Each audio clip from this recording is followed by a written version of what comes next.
জাতীয়ভাবে ঐক্যবদ্ধ হওয়া ছাড়া অন্য কোনো বিকল্প নাই। জনগণের প্রত্যাশার বাইরে কোনো কাজ আমার দ্বারা অন্তত হবে না। তারা পুরো জিনিসটা ডিনায়ালে রয়েছে এবং উল্টা তারা আন্দোলনকারীদের মিলিটেন্ট বা জঙ্গি আখ্যা দিয়ে এই ধরনের একটা বয়ান দাঁড় করানোর চেষ্টা করছে। তো আমরা তখনই আমি অত্যন্ত হতাশ হয়েছিলাম। আসলে গণ অভ্যুত্থানের পরবর্তীতে আমাদের তো সবাই পাশাপাশি সহ অবস্থান করার কথা ছিল।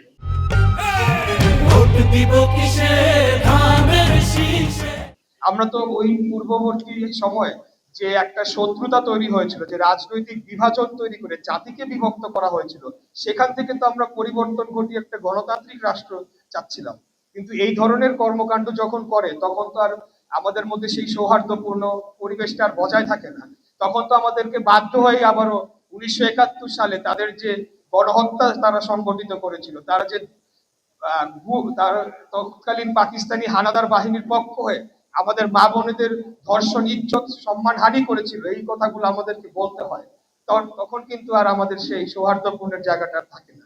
তাই আজকে আপনাদের মাধ্যমে আমি তাদের উদ্দেশ্যে বলতে চাই, আপনারা যদি এই বিভাজনটা সৃষ্টি করেন, আপনারা যদি আমাদের একে অপরের প্রতি সম্মান হানি করেন, তাহলে এটার আলটিমেট বেনিফিশিয়ারিটা কারা হবে এটা একটু চিন্তা করে দেখবেন। এবং তারা যদি আবার ফেরত আসে বাংলাদেশে, তাহলে আমাদের সবার কি অবস্থা তারা করার চেষ্টা করতে পারে সেটাও আপনারা মাথায় রাখবেন।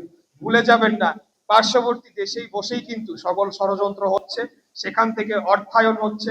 আপনারা খেয়াল করে দেখবেন যে ফাঁসির দণ্ডপ্রাপ্ত নিষিদ্ধ ঘোষিত আওয়ামী লীগের পলাতক সভানেত্রী শেখ হাসিনার দুর্নীতিবাজ পুত্র সজীব ওয়াজেদ জয়, যে আমেরিকায় গিয়ে এখন নাগরিকত্ব গ্রহণ করে, সে নিজেই বলেছে 2-3 দিন আগে আল জাজিরার ইন্টারভিউতে কথা বলেছে। এবং ওই ইন্টারভিউর শিরোনামটা কি ছিল, যে আওয়ামী লীগ কি এখনো এখনো কি তারা ডিনায়ালে আছে, বা তারা পুরো জিনিস অস্বীকার করছে, নাকি তাদের অনুশোচনা এসেছে? তাদের বিন্দুমাত্র অনুশোচনা আসে নাই, তারা পুরো জিনিসটা ডিনায়ালে রয়েছে এবং উল্টা তারা আন্দোলনকারীদের মিলিটেন্ট বা জঙ্গি আখ্যা দিয়ে এই ধরনের একটা বয়ান দাঁড় করানোর চেষ্টা করছে। তাই আমাদেরকে এখন জাতীয়ভাবে ঐক্যবদ্ধ হওয়া ছাড়া অন্য কোনো বিকল্প নাই। আমাদের যে, আমি খুব বিজ্ঞ ব্যক্তিদের সামনে এইসব বলা ঠিক না, কিন্তু আমি তারপরে বলতে চাই, আমাদের যে ভূখণ্ডটি, আমাদের যে জিওপলিটিক্যাল অবস্থান রয়েছে, বিশেষ করে এই সাবকন্টিনেন্টের মধ্যে অত্যন্ত ভালনারেবল একটা পজিশনে আমরা রয়েছি।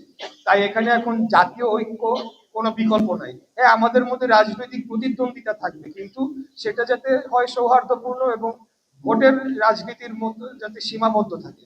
কিন্তু আপনারা দুঃখজনক হলেও লক্ষ্য করবেন, ঢাকা 17 আসনের প্রার্থী, যিনি আমাদের ঢাকা 17 আসনের সম্পর্কে নতুন করে বলার কিছু নাই, তার একটা বক্তব্য অত্যন্ত প্রচার হয়েছে, যে সে বলছে ঢাকা শহরের সব প্রার্থীদের সাইজ করে দিবে।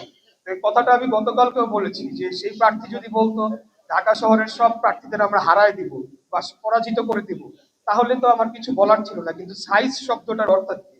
তাহলে কি তারা এখন ভায়োলেন্স ইনসাইট করছে? তো আমরা যদি এখন, আমরা তো আর ভেসে আসি না, আন্দোলন সংগ্রাম আমরাও করেছি, এই কোর্টের সামনে কত আন্দোলন হচ্ছে, আপনারাও অনেকেই সেটা সাক্ষী রয়েছেন।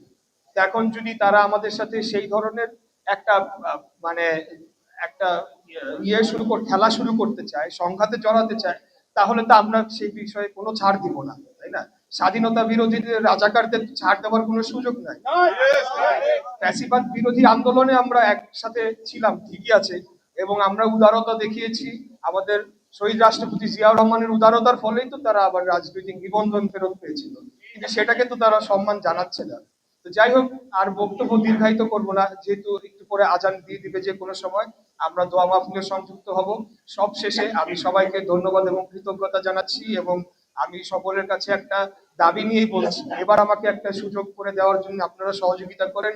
ইনশাল্লাহ জনগণের প্রত্যাশার বাইরে কোনো কাজ আমার দ্বারা অন্তত হবে না, এই কথাটা আপনাদেরকে দিতে পারি। আপনারা হতাশ হবেন না।